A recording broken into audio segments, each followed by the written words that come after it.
Aloha. Welcome to the Mr.G podcast. Today is episode 19. It is Saturday, June 3rd, 2023. It's about 7 or 8 a.m. in Hawaii here, broadcasting you from Honolulu, Hawaii, on the outskirts of Chinatown.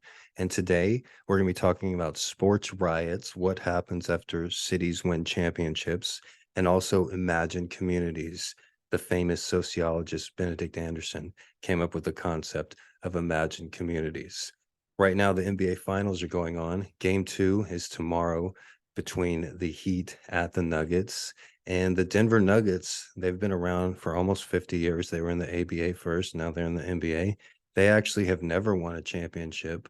So the city of Denver is going to be really excited, really happy. I saw some YouTube videos of people going in and out of the stadium in Denver, and everybody's go Nuggets, and there's Nuggets flags all around the city, and there's banners and there's planes going in the sky, painting in the clouds, go Nuggets, go. And there's commercials, every other commercials about the Nuggets, and the whole city of Denver has Nuggets fever. But is it worth it? Why? I know exactly what it's like. When the San Antonio Spurs won 5 championships, I was there for each one of them. And it was exciting, and it did give yourself a sense of community unlike anything before, even if you didn't like basketball. The San Antonio Spurs, when they won the 5 championships, there was not another professional team anywhere near San Antonio or anywhere in South Texas. So having an NBA championship being known worldwide, it felt like a really big deal, and it felt like everybody was a part of it. But that's the thing, that's the mystique. It's imagined communities. The majority of time watching sports is a waste of time. I think about all the years that I watched professional basketball, years and years, 20, 30 years, every single day for maybe 5, 6 months of the year. I would watch at least one basketball game. If the Spurs were playing, NBA basketball teams, they play 82 regular season games a year.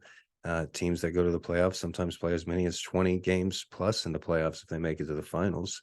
So I was watching maybe 100 basketball games a year or more. And if the Spurs weren't playing, then I'd be watching another team play. I spent so much of my life. Now with YouTube, you can watch condensed versions of games. You don't have to watch the whole game. You don't have to watch every loose ball. You don't have to watch every traveling call. You can see only the fourth quarter if you'd like. And they make it very convenient to do that. That's their only option, because people aren't going to watch a full basketball game anymore. There's a worldwide ADD disorder going on where everybody has attention deficit disorder. That's why TikTok is so successful, because scrolling, it numbs the brain. So you don't even have to think, give me something else, next. And the algorithms are so powerful, especially on Instagram. I mean, especially on TikTok, the algorithm, it even knows what you're thinking at times. So if you're thinking about baking a pie, the next video, a pie, next, so it's incredible. But it's an imagined community. The people in Denver, they're excited about winning a championship, just like the people in San Antonio when I was there. And there are flags in everybody's yard, and people are being nicer. And if they do win the championship, people are going to be driving around and honking their horns. But there's also a darker, sinister side to it. When sports teams in the United States, like the Detroit Pistons or the Chicago Bulls, 5 out of the 6 Chicago Bulls championships, there was hardcore rioting and hardcore looting all around Chicago. And in Detroit, when Detroit, the Bad Boys won their championship, oh, there were some bad boys in Detroit too. 9 people died in 1990, if I'm not mistaken. And there were many rapes as well, all across Detroit. I guess that word, there were many SAs all across Detroit. So, I, okay, there's Lucky wanting to join the podcast. Lucky, come on. All right. A sweet lucky girl. Oh, Lucky. Even now, Lucky. So, there's imagined communities. Watching sports, I spent years watching sports. And if I could go talk to my younger self, I would say, spend that time reading, spend that time learning. Don't watch basketball every day. And now, even with the NBA Finals and Game 7 of the Eastern Conference Finals, I actually just listen to the games, and I'm doing some home repair. So I did the home repair while listening to the games because you don't want to spend 2.5 hours watching every game. And why do people do that? People that don't even like sports do that because it's an imagined community. You look at the Super Bowl. So many people watch the Super Bowl, millions of people, and they don't even, a lot of them don't even like football. And what's their excuse? Oh, I just watch for the commercials. Well, now you can watch the commercials on YouTube ahead of time, and it's not just for the commercials. That was your excuse. It's the imagined community. Everybody just about wants to be part of a community, part of a tribe. It's your identity. When teenagers are growing up, the most important thing is their identity, the music that they listen to, the clothes that they wear. Having an identity is more important than anything else to a young person. And as an adult, you kind of settle into your identity, but that tribalism doesn't go away. And you look at all of the soccer fans across the world and all the people that have passed with rioting and just being collapsed on. And there's just been sports riots everywhere. And what's it for? Why do people feel the need to be part of a community? I learned about this at the University of Texas in my sociology classes, and it was one thing that really stuck. And I see it in regular life, everyday life, so much. It really hits a chord with me because I've never felt part of a community, and sometimes not even part of the human race. So I can really look at the inside of the house from the outside when the people on the inside of the house don't know what it looks like from the outside, and it really gives me a good perspective. But from Wikipedia, it says an imagined community is a concept developed by Benedict Anderson in his 1983 book, Imagined Communities, to analyze nationalism. So this can also be applied to political affiliations as well. You know, people want to be part of a party, of a group or a movement. Imagined communities. Anderson depicts a nation as a socially constructed community, imagined by the people who perceive themselves as part of a group. Anderson focuses on the way media creates imagined communities, especially the power of print media in shaping an individual's social psyche. Anderson analyzes the written word, a tool used by media in shaping an individual's social psyche. Anderson analyzes the written word, a tool used by churches, authors, and media companies, notably books, newspapers, and magazines, as well as governmental tools such as the map, the census, and the museum. These tools were all built to target and define a mass audience to the public sphere through dominant images, ideologies, and language.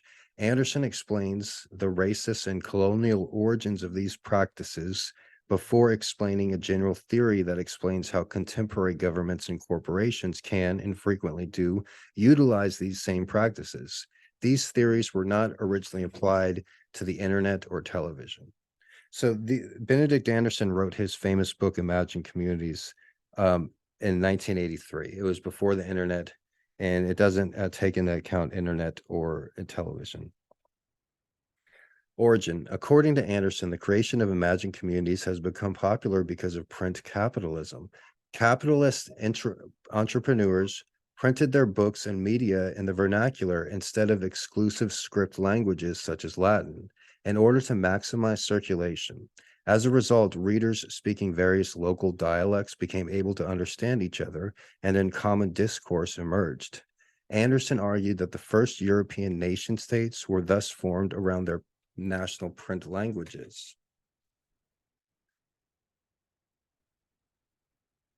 So imagine communities. They can be political organizations. They can be sports teams.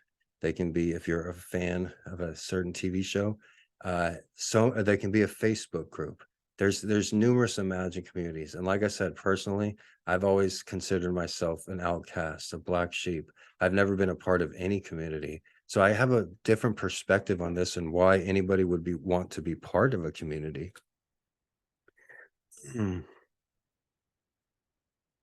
But like I said, there's numerous riots that have happened um, across the United States and across the world. People have lost their lives at sporting events.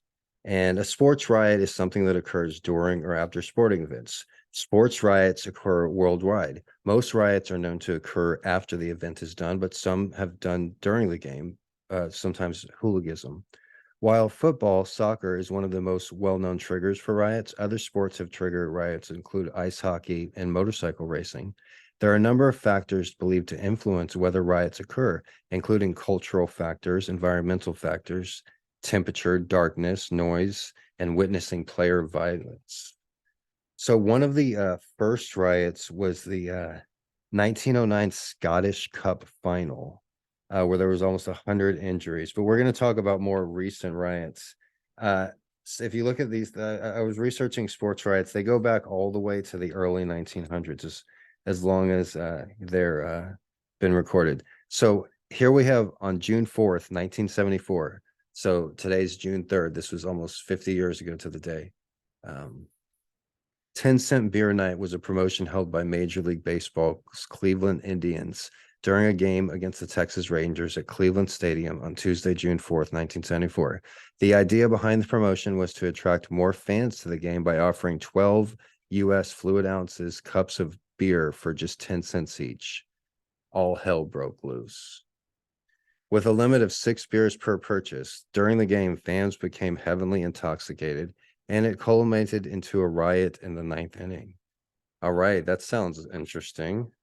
Everybody here's heard of 10-cent beer night? How many beers would you drink if they were 10-cent beers? Personally, I don't drink beer. What happened?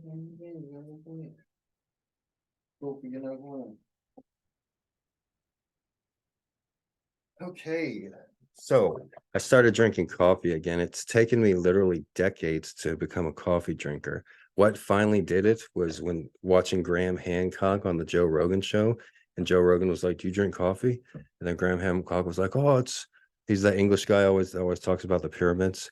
He's like, and he's like, "Oh, I've always wanted to be a coffee drinker, but I could have never gotten the taste. But I've always loved the culture of coffee and the ritual of coffee." And I was like, "Oh, ritual of coffee. I like rituals." Ooh.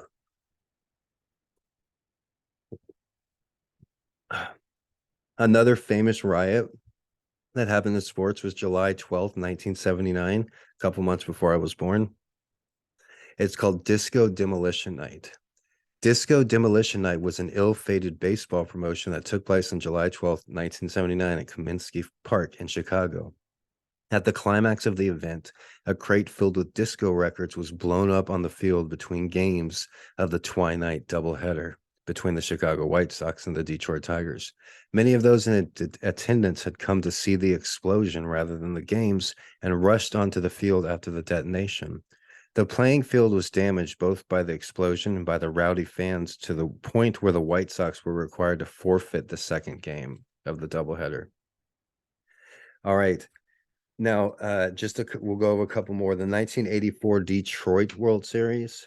After Detroit World Series victory over the San Pedro Padres in '84, riots broke out that led one person killed and 80 injured. There was 8 SAs reported.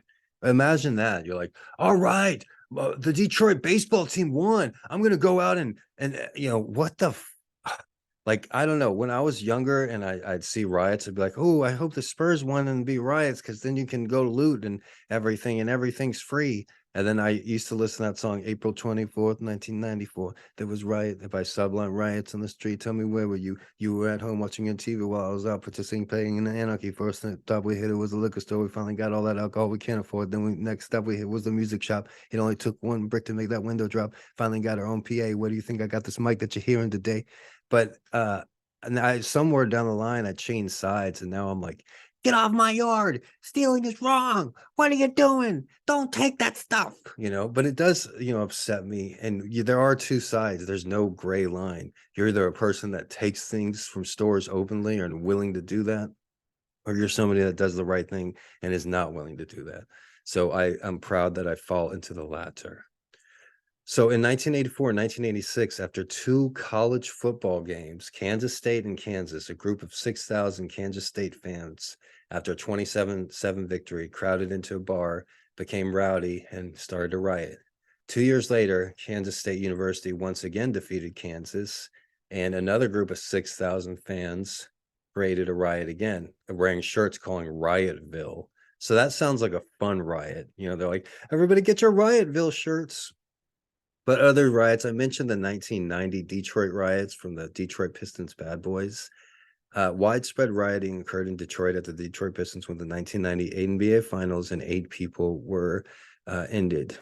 The Chicago Bulls had riots in 91 to the 97 after every one of their championships except the 98 championship. They finally got that covered up. And in Canada, we have Montreal in 1993, Vancouver in 1994, riots in both of those. It's insane. People losing their lives, people being SA'd, businesses being torn apart for what? Everybody knows what happened in 2020, and it was horrible. And in major cities across the United States. And I remember one video that sticks in my head of a store owner in Dallas that was just trying to protect his store, and a group of people just came up and beat him to the point that he was crippled and disabled in the street, just like crunched up, paralyzed. And they finally stopped beating him, and he ended up dying in the hospital. And all he was doing was trying to protect his business. How many people are going to want to open up businesses after seeing that video just once? And the mainstream media can do whatever they want, but they can't hide every video. They can't suppress all the information forever. And that's why TikTok is so important, because I've never seen somewhere where you can actually get real news, real credible firsthand account news sources. All right, a couple more riots. In 2010, the Los Angeles Lakers won the championship. Kobe Bryant and the Lakers and Paul Gasol defeated the Boston Celtics in Game 7 of the NBA Finals. And there was a riot in Los Angeles. All right, most recently, we got Super Bowl in 2018, World Series in 2014. And we had the San Francisco Giants defeated the Kansas City Royals. Here's a riot in Egypt, Port Said Stadium disaster, February 1st, 2012. In Port Said, Egypt, 79 people were killed at Al Masr club. Fans used knives, swords, clubs, stones, bottles, and fireworks as weapons, who were attacking the Al Hilal SC players. So these talk about home field advantage, right? Hey, our fans are so fucking badass, they'll kill you. Our fans have knives and swords. So yeah, come play a game in our arena. Like, what the hell, dude? They're attacking the opposing players they were armed with knives, swords, clubs, stone bottles, and fireworks. Imagine that. Where is their mentality? Stop the group mentality. You want to think on your own, and you want to be a lone wolf in this world. And the most successful people are the ones that don't follow the group and go in the crowd. Those are the Darwin Award winners. 79 people passed away. Like, what are these two soccer fans are just fighting with each other? Oh, you like this team? No, I like this team. We fight to death. Like, no, I'm out. I got other things to do. I want to travel the world. I want to, be on the south of France. I'm going to go to the Mediterranean. I want to live to be 100. So, like, I don't really, care about the soccer. Like, it doesn't have any prevalence on my own life. That team could win or this team could win. It's not that big of a deal. I'm not going to die or kill over it. Got better things to do. Apparently, I have more to lose than you guys, huh? We fight, like, just like some of the people that live around here. Like, I'm not gonna roll around and fight with you, bro. I got a little bit more to lose than you. I'm thinking long term. 4D chess here. Okay, not gonna roll around with a sweaty old guy. It's not gonna do it. I got other shit to do. I mean, sorry, that's why I got the pepper spray. It's like, oh, nope, not wrestling around with an old man. Not doing it. So yeah, I mean, people dedicate so much to their sports teams. And like I said, unless you have a lot of money on the game, unless you have some sort of work in the game, I've known some of the players. I can watch NBA games and be like, oh, there's that guy that walked by me that day, or there's that guy that I played video games against. Like, I really can watch NBA clips, and I've been around basketball and basketball players so long. But Still, it still has no prevalence in my own life. If you're cheering for your maybe your college team that you graduated from, like I cheer for the University of Texas, and I'm proud of being a graduate from the University of Texas Journalism School. So if they do well in football, or if they do well in basketball, if they do well in anything, it's looks good on me too, and it looks good on every University of Texas graduate. It's known as a public Ivy League school, so it's an Ivy League education, but it's a public school. That's also something I'm really proud of. So when they do well, like I said, you maybe have some sort of investment in the game if you graduated from that school. But if you're just cheering because that's your team for some reason, because you've always cheered for them, are you willing to give your life? Because a lot of people have lost their lives, including in the United States. You know, you got to see what's going to happen. Denver is a relatively calm city, so but I hope nobody loses their life over the Nuggets winning the championship.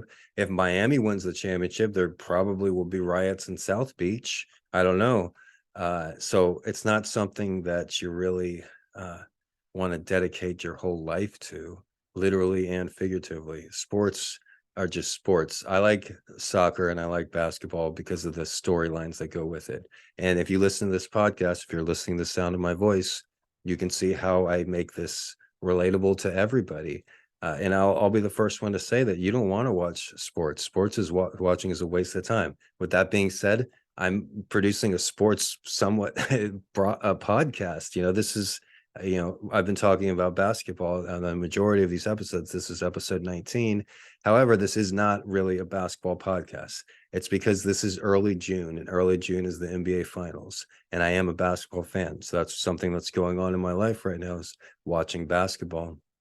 And it's really interesting to me. And even if you do not like basketball, I can explain it to you to make it interesting to you as well, because there's so many underlying storylines. That's why I love the World Cup, because it's each country representing their own country, and there's so many different storylines that have nothing to do with sports. But sports and basketball and the World Cup, as far as the World Cup, is just and the NCAA tournament as well. That's just the outliner for many different stories and interesting things to learn. All right. With that being said, I'm going to read the monologue that I wrote today. And if you're listening to the sound of my voice, the Mr.G podcast is available wherever you get your podcast. Apple Podcasts is the best place to get the Mr.G podcast. So if you use Apple, just go to Apple Podcasts, type in Mr.G podcast.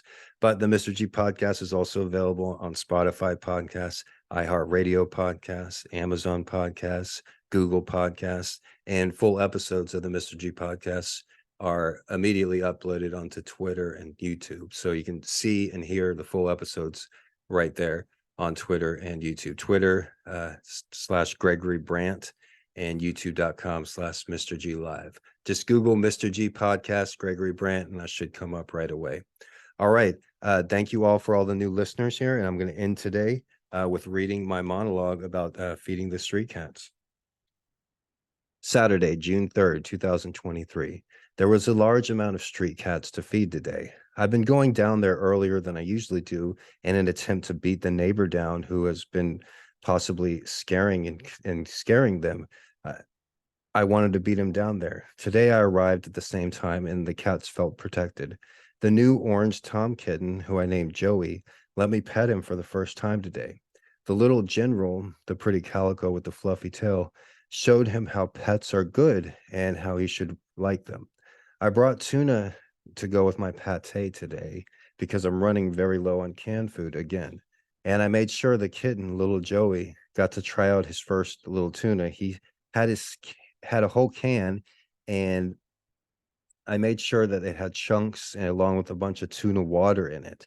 The little guy had his head stuck in that can for 20 minutes straight. I also brought a large can of mackerel, which the cats love. The mackerel has about 12 ounces of juice / water, so I don't ever want to waste that. You can always make sure to have a bowl. You always want to make sure to have a bowl to drain the mackerel juice into. Today, the little general drank a bunch of mackerel juice and also a bunch of turkey juice, because I brought a can of turkey as well. Many feeders don't provide water, so the street cats have learned to drink water wherever they can find it. They drink water from rain puddles, and during the dry season, they actually lick the condensation off the windshields of parked cars. I've seen them do it. That's why there are so many street cats living at car dealerships. I fed some cats at the car dealership earlier today after I fed my regular colony. Then, as I was heading to the market for some raw fish and coffee, I saw two new cats. They ran by me in my walking path, wanting to be noticed, before going to their hiding spots and staring out. Someone actually left 3 cans of cat food for me today when I was walking to the store. It might have been the, nice homeless guy that I've been buying cat food from, Manny. This is a tough racket, and the cat feeding business, especially if you don't have a steady source of income. My particular colony in this particular neighborhood is not for the weak. It's heavy on the heart, and you have to be strong physically, mentally, and emotionally. These street cats go through a lot. They have very hard lives, and you see that closely as a colony caretaker. However, at the same time, you see how your presence and your good deeds is a beacon of hope and a glimmer of light in an otherwise bleak reality for these little guys. Everyone needs something to look forward to, even a dirty street cat. My name is Gregory Brandt, aka Mr. G. Everybody have a wonderful day, and I'll see you tomorrow. Aloha from me and the kitties.